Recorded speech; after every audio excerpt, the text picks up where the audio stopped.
Hello everyone, welcome back to 90 plus classes. मैं हूं आपके साथ पंकज। बच्चों, आज फिर अपना कंटिन्यू कर रहे हैं जो हमने 7th chapter formation of company start किया हुआ था। उसका हमने जो फर्स्ट पॉइंट था, 3 स्टेप थे, प्रमोशन, इनकॉर्पोरेशन और कैपिटल सब्सक्रिप्शन। तो हमने प्रमोशन तो पूरा खत्म कर लिया था, उसमें हमने प्रमोटर के फंक्शन वगैरह सब कर लिए थे।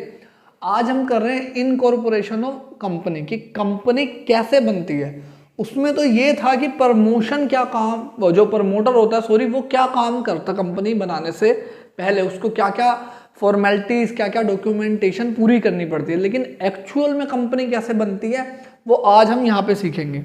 अब देखो, वर्ड क्या, इनकॉर्पोरेशन, ये 2 वर्ड से बना है, इन और कॉर्पोरेशन या कॉर्पोरेट वर्ड जो होता है, जो कंपनीज को बोला जाता है। कॉर्पोरेशन वर्ड जब आप उसके अंदर इन हो जाते हो, जब आप भी एक कंपनी की तरह एग्जिस्ट करते हो, उसको बोलते हैं इनकॉर्पोरेशन ऑफ कंपनी। अब इसके स्टेप्स हैं, 5 स्टेप्स हैं आपके। पहला स्टेप क्या है, एप्लीकेशन फॉर इनकॉर्पोरेशन। सबसे पहले जो भी प्रमोटर होगा वही कंपनी से बनने की से पहले के सारे फॉर्मेलिटीज, जो भी डॉक्यूमेंट होते हैं वो पूरे करता है, ये हमने पढ़ा। तो वो ही एप्लीकेशन भेजता है। किसको एप्लीकेशन भेजता है? आरओसी को। आरओसी कौन है? Registrar of company. Registrar of company full form MCQ में आ सकती है आपकी। और इंडिया में आरओसी की हर स्टेट में एक एक ब्रांच है। इनका काम क्या होता है, इंडिया की जितनी भी कंपनीज हैं उनका इनकॉर्पोरेशन, उनके लॉज वगैरह कैसे वो काम कर रहे हैं उन पे नज़र रखता है। कोई भी कंपनी की प्रॉब्लम होती है तो वो आरओसी ही सोल्व करता है। तो सबसे पहले प्रमोटर एप्लीकेशन भेजेगा इनको कि हाँ, हम एक कंपनी बनाना चाहते हैं। उसमें लिखा होगा कंपनी कैसे है, क्या काम करेगी, सब कुछ। फिर इसके साथ कुछ डॉक्यूमेंट्स भी जाएंगे। जैसे आप भी कहीं एडमिशन लेते हो, एक तो उनका फॉर्म होता है जो आपने भरना होता है, साथ में आप अपने कुछ डॉक्यूमेंट्स लगाओगे ना। जैसे 10th की आपकी मार्कशीट लगेगी, 12th की मार्कशीट लगेगी, आगे ऐसे डॉक्यूमेंट्स लगते हैं। तो ऐसा ही कंपनी बनाने के लिए भी डॉक्यूमेंट्स लगेंगे। पहला डॉक्यूमेंट कौन सा है? Memorandum of association. इसको MOA भी बोलते हैं, और सेकंड वाले को AOA, आर्टिकल ऑफ एसोसिएशन। ये दोनों ही आपके अभी डिटेल में आएंगे। अब पहला मेमोरेंडम ऑफ एसोसिएशन क्या होता है? अगर आपने किसी भी कंपनी के बारे में ना डिटेल इन्फॉर्मेशन लेनी है, कंपनी कब बनी, कितने पैसे की बनी, किसने बनाई, तो वो सब इसके अंदर लिखा होता है MOA के, मेमोरेंडम ऑफ एसोसिएशन। और AOA में क्या लिखा होता है कि कंपनी के इंटरनल मैटर्स कैसे सोल्व किए जाएंगे।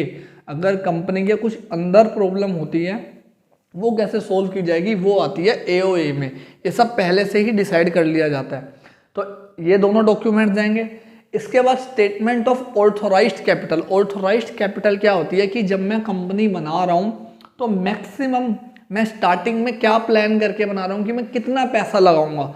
फॉर एग्जाम्पल, मैंने एस्टिमेट किया कि 500 करोड़ रुपया तो लगेगा ही लगेगा। अगर ज़्यादा लगेगा तो इसमें मैं चेंज कर दूंगा फ्यूचर में, बट अभी एस्टिमेशन है कि 500 करोड़ रुपये लगेगा मेरी कंपनी बनाने में। तो उसको कहते हैं ऑथोराइज्ड कैपिटल। आप 12th में जब अकाउंट्स पढ़ोगे तो ये वर्ड बहुत बार आएगा आपके कंपनी के टॉपिक्स में।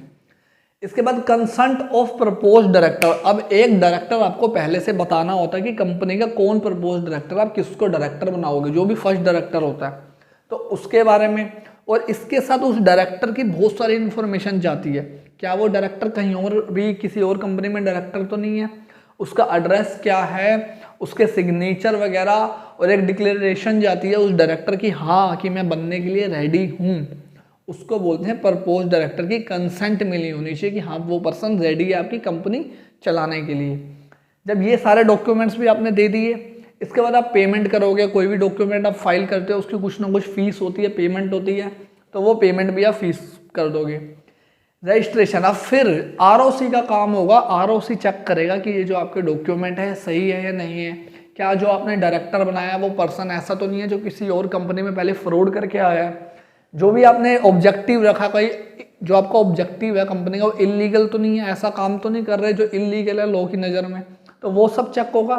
फिर लास्ट में अगर आरओसी वेरीफाइड है, उनको लग रहा है कि सही है, उनके कंपनी बनने के लिए ऑब्जेक्टिव वगैरह सारी कंडीशन पूरी है, तो आपको सर्टिफिकेट ऑफ इनकॉर्पोरेशन मिल जाएगा।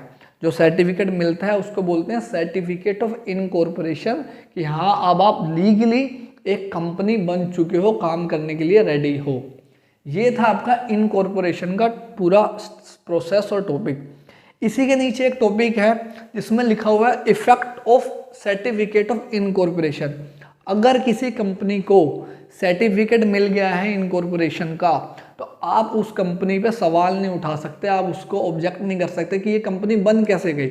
मान लो ऑब्जेक्टिव जो था ना वो इलीगल था, बट आरओसी ने चेक नहीं किया सही से और वो कंपनी एग्जिस्टेंस में आ गई, तब भी वो कंपनी वैलिड ही मानी जाएगी। वो ऐसे नॉर्मली बंद नहीं होगी, कोई ऑब्जेक्ट उनके ऊपर सवाल नहीं उठा सकता। या कोई डिविडेंड था और सॉरी डायरेक्टर था वो खराब था पर्सन, उसने विजय माल्या था पहले फ्रॉड किया हुआ था लेकिन आरओसी ने चेक नहीं किया, या कोई भी प्रॉब्लम थी, लेकिन अगर उनको इनकॉर्पोरेशन का सर्टिफिकेट मिल गया है तो इट मीन्स कि वो कंपनी वैलिड है लॉ की नज़र में। ठीक है।